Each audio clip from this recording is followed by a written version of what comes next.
speed in space. So, we use like air density and determine Mach. So when we enter the atmosphere, we'll be going about Mach 25, 26, or 25,000 miles per hour. 7 miles a second.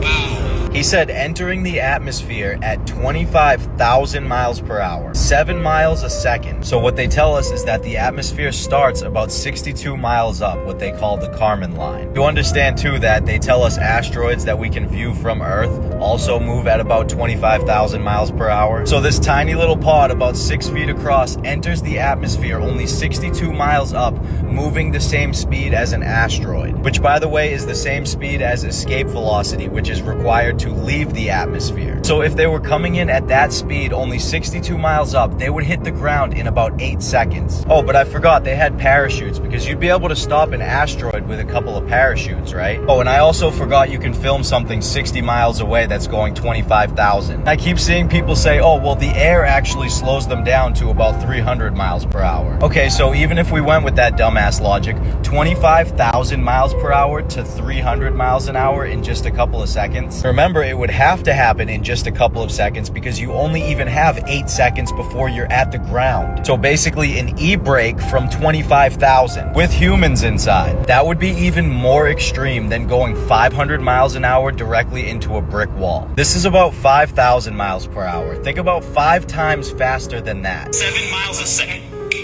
If Artemis 2 crew traveled far enough from Earth that the entire planet fit inside a single camera frame, then why has nobody ever set up a camera, pointed it at Earth, pressed record, and just let it run for 24 hours straight? No cuts, no edits, no carefully selected still frames, just a live, uninterrupted, real-time recording of the Earth completing one full rotation.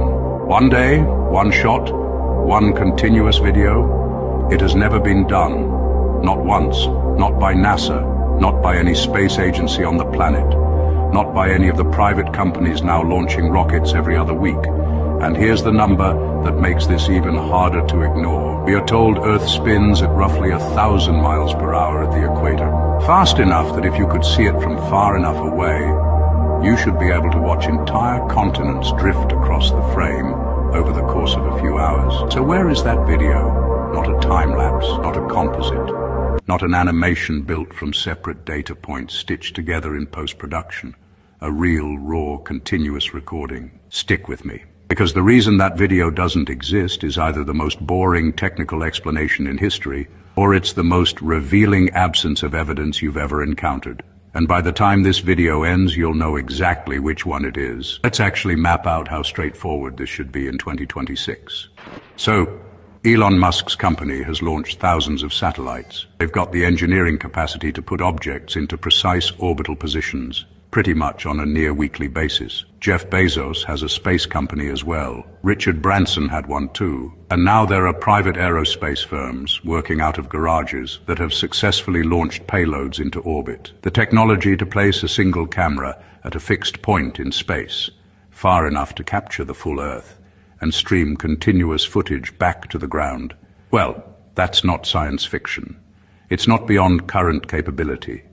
It's genuinely, practically achievable with resources that, honestly, multiple organizations already possess. And yet, the closest thing we have to continuous Earth footage is the DSCOVR satellite's EPIC camera, which takes one image approximately every 1 to 2 hours. Not video, images. One frame every hour or two stitched together into what gets presented as live coverage. 1 frame per hour is not video. Your security camera at the front door takes more frames per second than that. And when those images are assembled into the sequences you see shared online, the ones that look like a slow, rotating Earth, look closely at the cloud patterns between frames. Look at the atmospheric detail. Notice how different each image looks from the one before and after it in ways that go beyond simple rotation. Clouds don't move like that in 60 to 120-minute intervals. Weather systems don't reshape that dramatically between single frames if the camera is truly fixed and only the Earth is moving. So either the camera is not as fixed as described, or the images are not as continuous as presented, or both. And that question, which one is it? is something nobody with a mainstream platform seems particularly eager to investigate out loud. But here's the part that should actually bother you most, because we haven't even gotten to the spinning speed yet. Let's talk about what 1,000 miles per hour actually looks like. Stand on a motorway bridge. Watch cars doing 70 miles per hour below you. That speed is clearly visible. You can track individual vehicles. You can see motion. 70 miles per hour is unmistakable to the human eye from a reasonable distance. Now, multiply that by 14.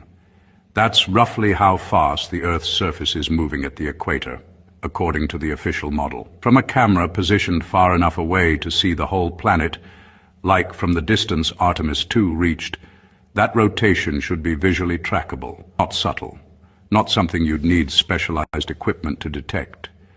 You should be able to just sit there and watch Africa slide out of frame while the Americas come into view over the course of a few hours, like watching a very slow but very clear spinning ball. But every single official image of Earth from space shows a still, a moment frozen in time, or, a composite assembled from multiple passes, or maybe a carefully labeled animation, and whenever raw, unedited footage is requested through Freedom of Information channels, the responses that come back tend to reference image archives rather than video files. Archives of still images from the most advanced space program in human history, in the era of 8K video cameras the size of a fingernail. Now layer this on top of everything else. The missing stars, the absent satellites, the inconsistent lighting, the composite Earth images. Each thing on its own gets explained away, but together, as a pattern, they all point in the same direction. Every absent piece of evidence removes a way for you to independently verify what you've been told. And here's the question that should genuinely keep you up tonight. What would actually change in your daily life if the Earth looked different from space than you've been shown? Most people never ask that question, not because the answer isn't important, but because asking it means being willing to sit with the answer. You're still here, which means you're willing. If this video made you stop and genuinely think, not just nod along, but actually stop and sit with a question you didn't have before you pressed play, that moment matters. Drop the word spin in the comments right now if you've never seen a continuous, uncut video of Earth rotating and hadn't noticed that until today. Follow the page. Turn notifications on. Did you see the tattoo on the guy, like the guy at NASA? Did you see that weird fucking tattoo on the guy at NASA giving, like, I don't know, applesauce to one of the astronauts? Can you pull up the weird What? They're shoving like yogurt pouches in there. There was a whole thing where the astronauts are sitting there and they're putting like food pouches in there. Yeah. What's his tattoo? Oh, Jesus Christ. What the fuck was He's that? got a demon tattoo with runes on his fingers? Yes. Holy shit. Yes. Bro, that's wild. I know.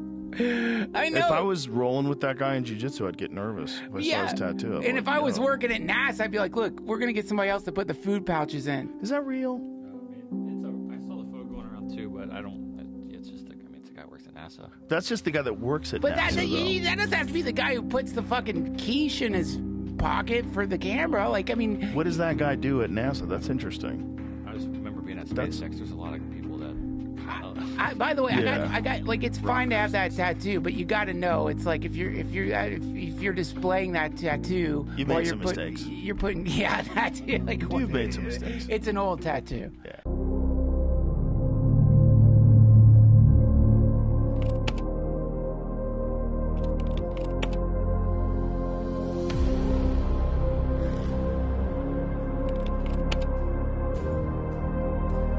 It is the highest high.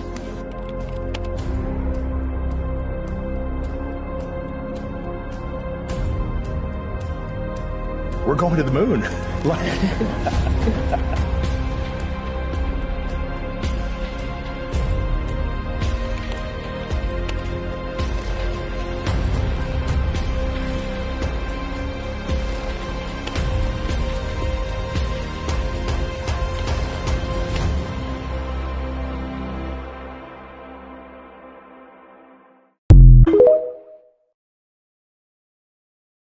No, like imagine actually being one of these people that believes in these moon missions and being like so excited for this Artemis mission. Like if I actually believed that it was real, I would be incredibly disappointed at what they gave us. All they ever showed the entire time was them inside the ship just spinning microphones and plush toys, showing us the bags of food that they have to eat, just showing the four of them in a tiny little capsule all cramped up constantly. 10-day mission to the moon, and not once did they show you a video of outside the capsule. They didn't show us any stars, not even just the blackness of space. All there is a few different still shots of the moon and the earth, and essentially they're the same exact pictures of what we've already had. There's no selfies taken next to the window. It was a constant live stream video inside the capsule. Why couldn't they just do that same thing but showing outside of the ship? And then you don't even get to see the inside of the ship on the takeoff or the landing. Then they land and show us some 1980s digital camera footage, like some grainy, terrible quality video for some reason. Why wouldn't there be a telescope or something like on the ship so that they can zoom into the moon, they're right next to it, and show us some high quality photos of the moon? There is significantly more evidence to prove that it is fake rather than real.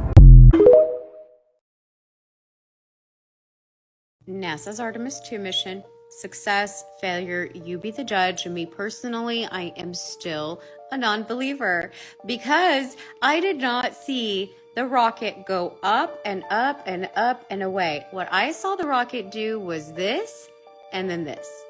Not all the way, but one of these. In this day and age, I believe that we all need to actually trust our senses before we trust what's on a screen, okay? What you hear, what you see, what you know, like all of that needs to kick in, and that's where I'm at. I'm trying to connect the dots, and I'm having a really, really hard time because there were so many inconsistencies, just so fucking many errors. How am I supposed to trust that this little turd bucket was up in space and then all of a sudden just